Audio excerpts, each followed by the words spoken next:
On en est où en fait? Alors là, pour remettre de l'ordre, parce que vraiment c'est chaotique, nous sommes actuellement à la baie d'Along. Parce que c'est bien hein, de vouloir voyager différemment, pas faire comme tout le monde, pas aller aux mêmes endroits que tout le monde. On s'est fait ken cette fois, ok? Donc je vous explique ce qui se passe. Bon déjà, il a fallu se remettre de la cuite de Chin Chin. Et croyez-moi, c'était vraiment pas gagné. Ensuite, bus de nuit direction la baie d'Along. 10 heures plus ou moins de ce que je me rappelle dans un bus couchette. 10 heures sans fermer les yeux. Une seule fois.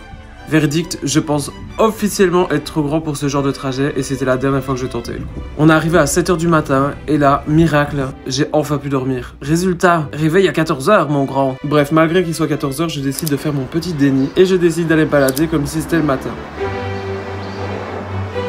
Et là, surprise, un décor apocalyptique. Je me suis d'abord demandé si on n'était pas passé après une catastrophe naturelle. Non mais premier degré, je me posais vraiment la question. Mais apparemment non. Du coup, comment est-ce qu'on se trouve dans une ville fantôme juste à côté d'une des 7 merveilles du monde? En 2010, il y a eu un essor du tourisme qui a fait que t'as plein d'investisseurs vietnamiens et chinois qui sont venus et qui ont commencé à genre taper des gros millions pour construire des hôtels de luxe, etc. Et en fait, bah ils ont mal calculé un coup, genre... Aussi simple que ça, voilà. Parce qu'ils se sont rendus compte d'un truc, c'est que les gens font juste l'excursion d'un jour. Donc tu peux la faire depuis d'autres villes. Du coup, en fait, les gens ne faisant que l'excursion d'un jour, ils s'arrêtent même pas en fait à Long Bay. Ils vont juste au port, ils prennent un bateau, ils font l'excursion, puis ils rentrent dans une autre ville. Puis après à ça, t'ajoutes qu'il y a eu le Covid, qui a fait qu'il y a eu 2 ans d'inactivité. Je suis en train de lâcher ça vraiment comme si j'étais un intello, alors que vraiment, j'ai juste demandé à ChatGPT et je répète le texte, quoi. Bref, c'est pas ça qui allait m'arrêter. On a décidé de ne pas lâcher l'affaire et on est parti en quête de vie humaine. Mais avec le manque de sommeil, la météo, la faim, on était vraiment des Sims en cristal rouge à 2 doigts de crever. Mais franchement, là, comme on était, même croisé un McDo, ça m'aurait rassuré, en fait, j'en pouvais plus, genre. Mais ouais. En réalité, ce qui s'est passé, c'est que les gens qui vont visiter à Long Bay, en général, soit c'est une excursion d'un jour, soit ils logent sur la petite île Cat Ba. Nous, on n'allait pas faire ça parce que ça nous aurait handicapé pour le retour. On n'avait pas envie de taper des bateaux, etc. Ça facilitait vraiment de rester sur Long Bay. Bon, vu qu'on a quand même fait l'activité du bateau, je vous laisse sur ces rushs pour que vous voyez en quelques images à quoi ça ressemble. Mais je vais faire aucun editing parce que ça ne vaut pas mon énergie. Et on se retrouve directement après à Ninh Binh, c'est-à-dire le prochain stop. Parce que flop sur flop, ça ira 2 minutes. Mais puisque votre temps d'attention est réduit par TikTok, il faut vraiment qu'on enchaîne là. Les bateaux, ils se bourrent dedans, ils en ont rien à foutre. Ils veulent juste larguer tout le monde. Nous, notre bateau, il est là-bas dans le fond, il est loin dans la course. On entame la 2e semaine au Vietnam. J'ai omis un détail depuis le début, parce que je voulais pas renforcer certains préjugés, mais il faut en parler. Depuis mon arrivée, j'ai constamment mal au ventre. J'ai cru pouvoir minimiser le problème, mais la faim constante a fini par ronger mon moral. Sans même m'en rendre compte, j'ai réduit ma consommation au strict minimum. Du riz végétarien, encore et encore, parce que j'avais peur de manger des plats risqués, entre guillemets. Évidemment, c'est pas du tout assez d'énergie pour ce que mon corps encaisse pendant ce voyage. Donc résultat, je suis faible, irritable, à fleur de peau, et je commençais vraiment à détester le voyage. Jusqu'à ce qu'un matin, en lisant mon livre du moment, Kilomètre Zéro pour ceux qui connaissent, je réalise que j'étais pas seulement en guerre avec mon estomac, mais avec mon ego. Là vous allez me prendre pour un philosophe, mais le Vietnam m'a totalement dépaysé. Ici rien de ce que je connais, rien de ce que je maîtrise n'a vraiment d'importance. Même l'anglais ne sert à rien. Et je me suis rendu compte que je pouvais soit me mettre en victime et me convaincre que j'aimais pas ce pays, ce qui était littéralement impossible parce qu'on peut pas ne pas aimer un pays dans son entièreté, soit accepter que je ne contrôle juste rien. Et là le déclic. Je me suis dit stop, attends une minute. J'ai fermé mon livre, j'ai arrêté de m'auto-convaincre que j'allais être malade avec la nourriture. Je suis allé au restaurant le plus proche et pour la première fois depuis longtemps, j'ai commandé un vrai plat. Gros. Et devinez quoi? Rien. Pas de douleur, juste le goût, juste le plaisir de remanger. D'ailleurs, c'est un peu drôle parce que ça m'a réouvert l'appétit, mais d'une de ces manières, genre. Et à partir de ce moment-là, le moral a commencé à revenir. Et le soleil aussi, d'ailleurs, va pas tarder à arriver. Au final, on dirait un tuto sur la force d'attraction, quoi. En fait, je crois que je suis guéri. On n'est plus en guerre, le Vietnam et moi. Enfin, le Vietnam et mon estomac. Et l'appétit est grave revenu et tout ce que je mange, je trouve que c'est bon. Mais je crois que c'est la pizza d'hier qui a guéri. Moi, ouais, vous connaissez bien. L'appétit, il est là. Moi, c'est le sel, tu vois. Ouais. Payer ses billets moins cher pour venir en saison des pluies bilingues. Bon, on s'est dit un truc là. On est en train de revivre vraiment. On sent la satiété pour la première fois depuis longtemps. Du coup, bah, de bonne humeur, quoi. Et on s'est dit, le soleil ne va jamais venir, donc autant ne pas attendre, parce qu'on s'est rendu compte qu'inconsciemment, on était en train d'attendre qu'il y ait du soleil. Et en fait, on va aller faire cette petite activité. Genre, tu prends ta petite barque, et en fait, donc on vient de la baie d'Along, vous allez me dire. Mais ici, c'est la baie d'Along terrestre. Mais en fait, ils veulent pas qu'on fasse genre... Ça me saoule. Bah, j'ai pas compris en fait ton nom. On dirait qu'ils veulent pas qu'on... Ils veulent pas, genre. Mais il est tard peut-être. Mais il est quelle heure? Mais non, il est pas tard. Genre, c'est des barques quoi, elles sont là, j'ai envie d'aller dessus. Mais c'est ça qui revient, à mon avis, c'est juste que ça hein? Ah bah oui, regarde, il y a des barques qui reviennent là. Enfin bref, voilà, genre moi je croyais que tu prenais juste ta petite barque et que tu te baladais, que dalle, non, évidemment, c'est encore une grosse expédition là, avec 50 étapes. Moi je veux juste faire de la barque en fait.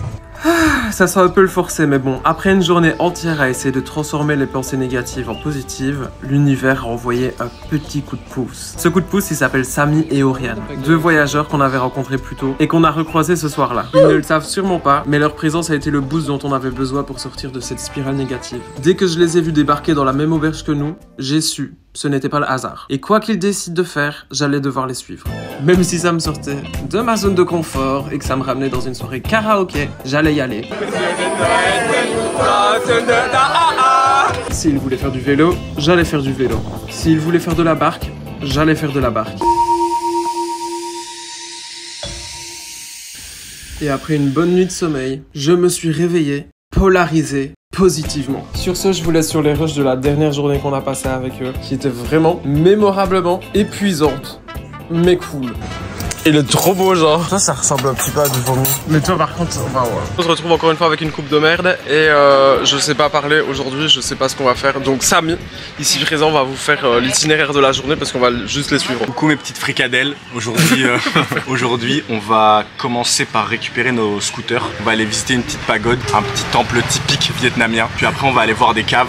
C'est un peu des endroits un peu sombres qui font peur où on va peut-être voir des chauves-souris et tout. Oh.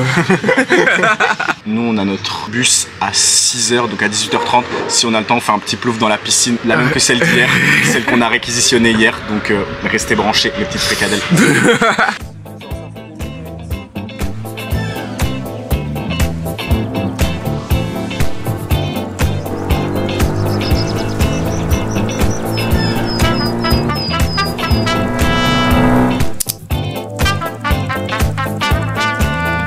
C'est la pagoda. La pagoda. Voilà, on arrive à la pagoda. La pagoda. Panacota.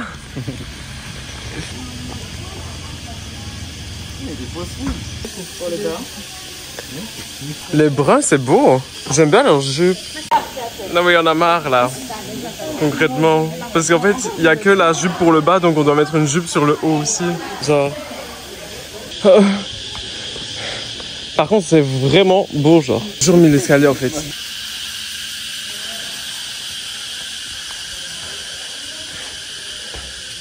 Waouh. Ah, il fait bon. Il y a une maison dans la grotte, genre.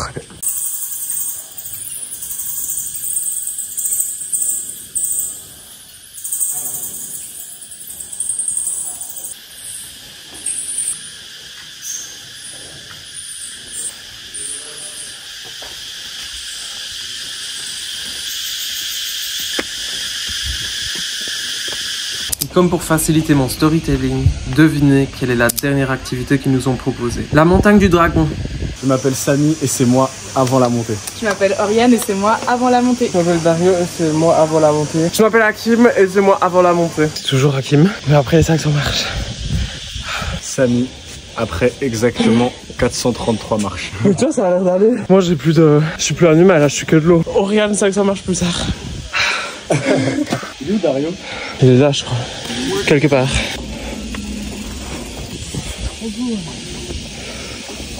Je m'en remets pas hein.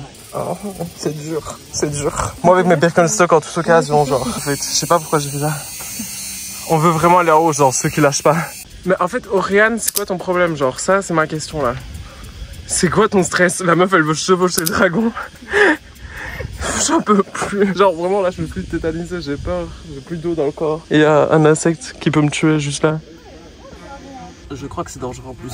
Je suis vraiment à ça de mettre The Climb de Hannah Montana comme bande sonore. L'univers a mis Samy et Oriane sur notre route, comme un rappel qu'on n'a jamais apporté tout seul. Marche après marche, le souffle court, la sueur qui colle à la peau, on avançait.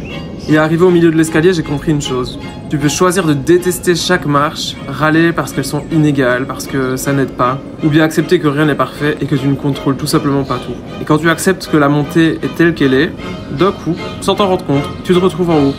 Et une fois en haut, malgré le souffle coupé, la vue est incroyable. Comme si d'un coup tout devenait clair. La fatigue, les doutes, la négativité, tout ça est resté en bas. Là-haut, il ne restait que le présent.